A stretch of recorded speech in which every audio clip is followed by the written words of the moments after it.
नमस्कार। मैं ज्वाला सिंह आपके पास आया हूँ कुछ बताने, कुछ अपने लाइफ के एक्सपीरियंसेस शेयर करने और कुछ तरह की मैनुअल्स मैं बना रहा हूँ जिसमें बहुत सारे दूर दराज के बच्चे मुझे मैसेज करते हैं और वो जानना चाहते हैं कि उनको क्रिकेट में अगर आना है तो तरीका क्या है, किस तरीके से आप खेल सकते हो, क्या पहचान होनी चाहिए कि टैलेंट क्या है। तो मैं आज एक इन्फॉर्मेशन दे रहा हूँ कि मैं अब डेली बेसिस पे कुछ ना कुछ आपसे बात करूँगा और क्योंकि मेरे सब्सक्राइबर्स 10,000 के ऊपर चले गए हैं। ऐसे ही स्टार्ट हुई थी ये जर्नी यूट्यूब की और आई एम वेरी हैप्पी कि आप लोगों ने इतना सारा प्यार दिया है। तो अब ये मेरी जिम्मेदारी बनती है कि जितने लोगों ने इस मेरे चैनल को सब्सक्राइब किया है, मैं उनको कुछ ना कुछ ज़रूर बेनिफिट पहुंचाऊं और उनके जो भी क्वेश्चंस है, जो भी डाउट्स हैं, उस पर मैं काम करूं। तो चलिए शुरू करते हैं। आज का जो टॉपिक है कि अगर किसी बच्चे को क्रिकेट खेलना है या क्रिकेटर बनना है तो क्या होना चाहिए और मोटो क्या होना चाहिए क्रिकेट खेलने के लिए। Not only for the kids, बच्चों के लिए सिर्फ नहीं है, ये पेरेंट्स के लिए भी है। तो चलिए शुरू करते हैं वापस से। तो सबसे पहले आपको, जो भी बच्चा क्रिकेट खेलना चाहता है, उसका सोर्स क्या होता है, उसको क्यों लगता है कि वो क्रिकेट खेल सकता है या क्रिकेटर बन सकता है या क्रिकेटर होता कौन है। तो हमारे आसपास जो भी मीडिया है, चाहे वो प्रिंट मीडिया है, इलेक्ट्रॉनिक मीडिया है, रेडियो है, आपके आसपास के लोग हैं, जितने भी लोग सोर्सेज हैं जहाँ से आप कोई चीज़ सुनते हो या देखते हो, वो एक मीडिया बोल सकते हैं या मीडियम बोल सकते हैं, मीडियम ऑफ इंफॉर्मेशन। तो आप जब क्रिकेट को देखते हो, आप आईपीएल देखते हो, इंडिया के मैचेस देखते हो, विभिन्न माध्यमों से बहुत सारी जानकारियां लेते हो, मोबाइल से देखते हो, तो आपका इंटरेस्ट बढ़ता है या एक बच्चे का इंटरेस्ट बढ़ता है या अभिभावक का इंटरेस्ट बढ़ता है कि मुझे अपने बच्चे को क्रिकेट खिलाना है या क्रिकेट में डालना है। तो वहां से शुरुआत होती है आपके इंटरेस्ट की। अब जब आपने इंटरेस्ट डेवलप कर लिया तो इंटरेस्ट का कुछ मोटो होता है कि आप इस खेल से क्या हासिल करना चाहते हो। तो बहुत सारे लोग आईपीएल ऑक्शंस देखते हैं, बहुत सारे लोग और बहुत सारे रिवॉर्ड्स देखते हैं कि इस प्लेयर को ये ऐड मिल रहा है, उसको ये पैसे मिल रहे हैं, ये खरीद रहा है, वो आ रहा है। तो वो एक second part of the inspiration होता है कि चलो मैं भी क्रिकेट खेलूंगा तो मैं यहाँ पहुंच जाऊंगा। कुछ लोग ऐसे होते हैं जिनको क्रिकेट खेलना अच्छा लगता है, जिनको जुनून होता है, उनको रन बनाना, विकेट लेना, ग्राउंड पे जाना, मेहनत करना अच्छा लगता है। तो अलग अलग तरह के लोग होते हैं जो चाहते हैं कि उनको क्रिकेट में जाना है।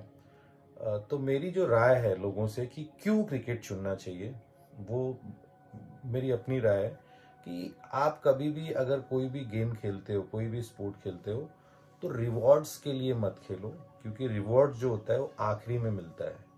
उसके पहले बहुत सारी चीज़ें होती हैं जिसको हम बोलते हैं प्रोसेस, डेली रूटीन, आपका लगातार मेहनत करना। मैं इस पे आऊँगा बाद में। तो अगर आपको क्रिकेट खेलना है तो सबसे ज़्यादा जो इम्पोर्टेंट पार्ट है वो होता है आपका खेल के प्रति जुनून, कि आप खेल को कितना एंजॉय करते हो, आपको खेल खेलना कितना अच्छा लगता है, आप खेल के साथ कितना ज़्यादा जस्टिफाई करते हो। तो जो लोग खेल के प्रति जुनून रखते हैं, जिनको खेल से लगाव होता है, वही ज़्यादा लंबे समय तक खेल को खेल पाते हैं। क्योंकि आपको पता नहीं आपकी जर्नी कितनी कठिन होने वाली है, क्योंकि इंडिया में 38 स्टेट्स क्रिकेट खेलते हैं और हर स्टेट की करीब 5 पुरुषों की टीम होती है और करीब under 15, under 19, under 23 and seniors, 4 girls की यानी फीमेल्स की टीम होती है।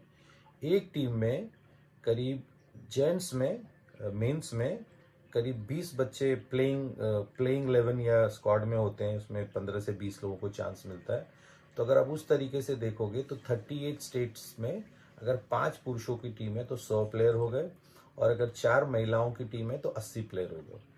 मतलब कि 180 प्लेयर हर स्टेट में स्टेट रिप्रेजेंट करते हैं। उसके बाद उसमें जो बच्चे अच्छा खेलते हैं वो जोनल्स में सिलेक्ट होते हैं। जैसे दिलीप ट्रॉफी होता है, देवधर ट्रॉफी होता है, फिर उसमें जो परफॉर्म करते हैं उसके बाद उनको इंडिया ए या इंडिया की जो नीचे की टीम्स होती है उसमें चांस मिलता है। और उसके बाद इंडियन टीम में चांस मिलता है। तो आप समझ सकते हो कि जर्नी कितनी कठिन है। मैं इम्पॉसिबल नहीं बोल रहा हूँ, बट ये फैक्ट्स हैं, नंबर के फैक्ट्स हैं। अब चलते हैं हम हमारे देश की जनसंख्या के ऊपर। हमारे देश की जनसंख्या, जितना कि हम अभी पेपर पे सुनते हैं, करीब 141 करोड़ है। 141 करोड़ में अगर आप ये समझो कि 1% लोग क्रिकेट खेलते हैं, तो कितने हो गए? 1 करोड़ 41 लाख। उसमें से भी अगर आप समझ लो कि 1% उसमें से अच्छा क्रिकेट खेलते हैं, तो कितने हो गए? 14,10,000। उसमें से सोच लो कि 1% बहुत ही अच्छा खेलते हैं, मतलब बहुत ही प्रोफेशनली काबिल है, तो ये होता है करीब 14,100। अब आप सोचो कि 38 स्टेट में 100 लोगों को मेन स्ट्रीम में खेलने का मौका मिल रहा है और करीब 80 लोगों को गर्ल्स टीम यानी फीमेल टीम में खेलने का मौका मिल रहा है।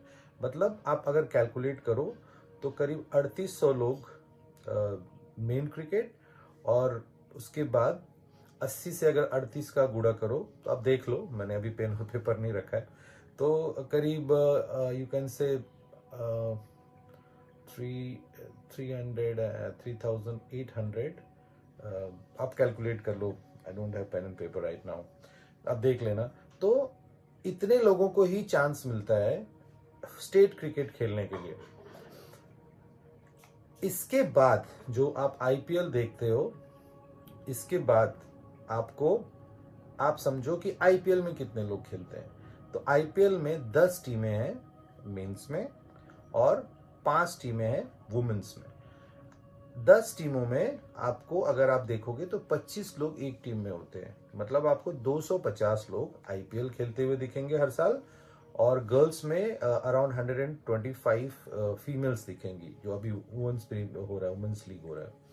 तो आउट ऑफ दीज नंबर्स उसमें से फिर से फिल्ट्रेशन होता है आईपीएल के लिए। ओके, तो उसके बाद आईपीएल के सबसे पहले तो आईपीएल के ऑक्शंस होते हैं, जिसमें भी काफी फिल्ट्रेशन होता है। फिर उसके बाद ऑक्शन के लिए फिल्ट्रेशन होता है, और फिर उसके बाद आईपीएल के ऑक्शन में नाम जाता है। मैं उस पे एक भी वीडियो बनाऊंगा कि आईपीएल का सिलेक्शन कैसे होता है। सो आप सोच सकते हो कि इतनी बड़ी जनसंख्या में कितने लोगों को चांस मिल रहा है। इनफैक्ट अगर आप आईपीएल की बात करेंगे तो उसमें हर एक टीम में करीब 10 ओवरसीज प्लेयर्स का कोटा होता है।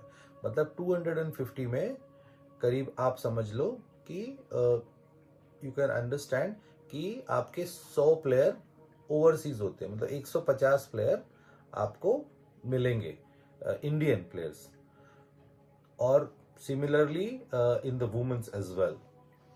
अब आते हैं इंडियन टीम पे। तो इतना फिल्ट्रेशन होने के बाद लोग आईपीएल खेलते हैं, और उसके बाद जो अच्छा खेलते हैं, उसमें भी अच्छा खेलते हैं, वो जाते हैं इंडियन टीम में। तो मैं ये जर्नी, ये नंबर्स और फिगर्स इसलिए बता रहा हूँ ताकि आपको पता चले कि अगर आप क्रिकेट खेलते हो तो आपको किस किस दौर से गुजरना पड़ेगा। तो जब भी आप क्रिकेट खेलें, अब आप समझिए कि ये जर्नी कितनी लंबी है। तो अगर आप ये सोच के आ रहे हो कि चलो आज मैं आ गया क्रिकेट खेलने, मैं आज इन्वेस्टमेंट करूंगा, पेरेंट्स भी सोचते हैं चलो मैं इन्वेस्टमेंट करूंगा, जब मेरा आईपीएल का ऑक्शन हो जाएगा तो मुझे बाकियों की तरह किसी को 5 करोड़ मिल रहा है, किसी को 2 करोड़ मिल रहा है, किसी को इतना मिल रहा है, किसी को उतना मिल रहा है, मुझे भी मिल जाएगा। अब आप, जब मैंने आपको फैक्ट्स दे दिए, अब आप सोचिए कि ये इतना स्मूथ है क्या कि आज आप इन्वेस्ट करोगे और कल रिटर्न्स मिलेंगे। क्योंकि जब सिलेक्शन की बात आती है तो सिलेक्शन हर साल होते हैं, और हर साल अलग अलग टीमें बनती हैं, बहुत सारे लोग निकलते हैं, बहुत सारे लोग अंदर आते हैं। तो हर साल 250 के लोग आईपीएल नहीं खेलते, बहुत सारे प्लेयर ऑलरेडी स्टेब्लिश्ड होते हैं, तो कुछ लोग ही बाहर जाते हैं और कुछ लोग ही अंदर आते हैं। तो हर साल अगर आप आईपीएल का फैक्ट्स देखें तो 30 40 50 जन को ही एंट्री मिलती है, बाकी कुछ लोग बाहर हो जाते हैं, कुछ नए लोग अंदर आ जाते हैं। सो आप ये देखिए कि अगर आपको जीरो से लेके इंडिया तक का सफर तय करना है तो किन किन रास्तों से गुजरना पड़ेगा। तो लेट्स टेक दैट ऑल्सो। एक बच्चा अगर कोई भी स्टेट में खेलता है, जैसे कि मैं एक एग्जांपल लेता हूँ, एक उत्तर प्रदेश एक स्टेट है और एक मुंबई का मैं आपको एग्जांपल लेता हूँ। तो सबसे पहली जो टूर्नामेंट होती है जो स्टेट ऑर्गेनाइज करती है वो होती है under 14। Under 14 BCCI India level पे ऑर्गेनाइज नहीं करता, ये जोनल लेवल पे होता है, जैसे कि east zone, south zone, like that. तो पहली जो टूर्नामेंट होती है बीसीसीआई की होती है अंडर 14 की, उसके बाद होती है अंडर 16 की जो जिसको बोलते हैं विजय मर्चेंट ट्रॉफी, उसके बाद अंडर 19 की होती है जिसको बोलते हैं कूच बिहार ट्रॉफी, उसके बाद होती है सीके नायडू ट्रॉफी, उसके बाद होती है रणजी ट्रॉफी। तो आप समझ सकते हो कि 5 डिफरेंट एज ग्रुप्स के टूर्नामेंट होते हैं जिसमें बच्चे सिलेक्ट होते हैं, रिजेक्ट होते हैं हर साल।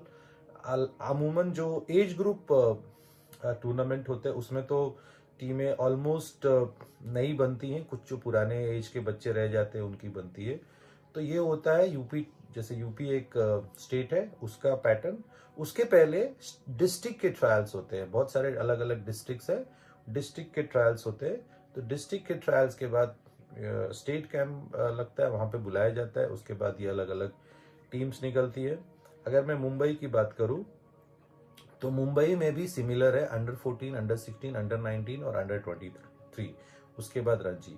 तो मुंबई में जो अंडर 14 की सिलेक्शंस होते हैं वो होते हैं समर कैंप से, यहाँ पे समर कैंप से स्टार्ट होता है, जैसे एमसीए के समर कैंप्स लगते हैं, उसमें जो बच्चे अच्छा परफॉर्म करते हैं उनको फिर और दूसरे बहुत सारे टूर्नामेंट्स मिलते हैं। अब टूर्नामेंट के नाम मैं नहीं लेना चाहता क्योंकि बहुत सारे टूर्नामेंट्स हैं।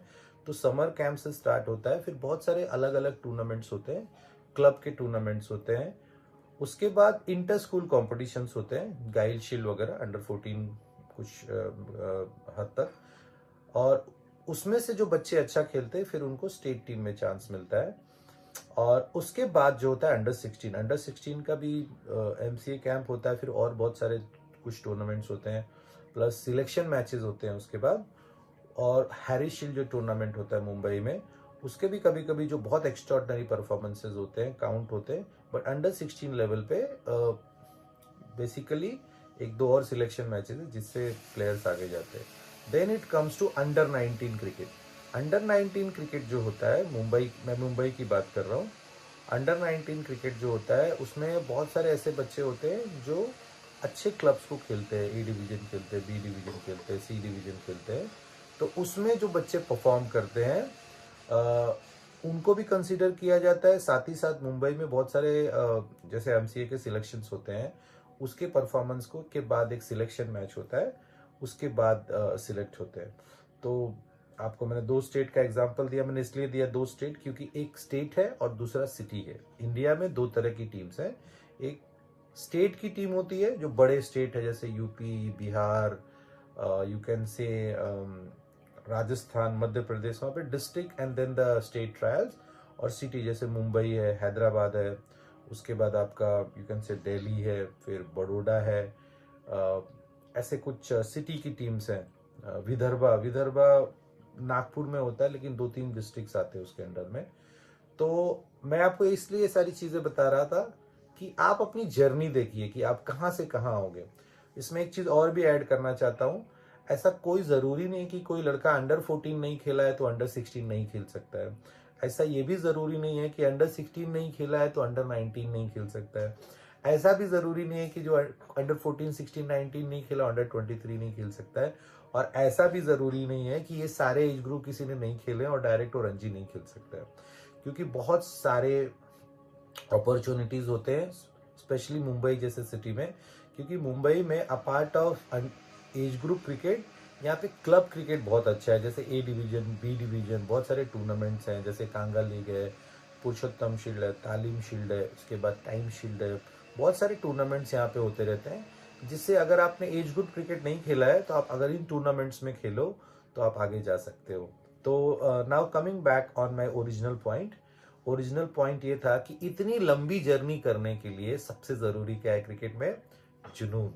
अगर आपके अंदर वो जुनून है तभी आप ये जर्नी कर सकते हो। और अगर आपके अंदर ये जुनून नहीं है और पहले दिन से आपने सोच लिया कि चलो आज हम पैसा लगाएंगे, हम इन्वेस्ट करेंगे, बहुत बड़ा कोच हायर कर लेंगे और वो कोच मुझे जादू की छड़ी दे देगा, तो ऐसा नहीं है। आप किसी भी कोच के पास जाओ, सबसे ज्यादा जरूरी है आपकी मेहनत, आपका इंटरेस्ट, आपका लर्निंग कैपेबिलिटी।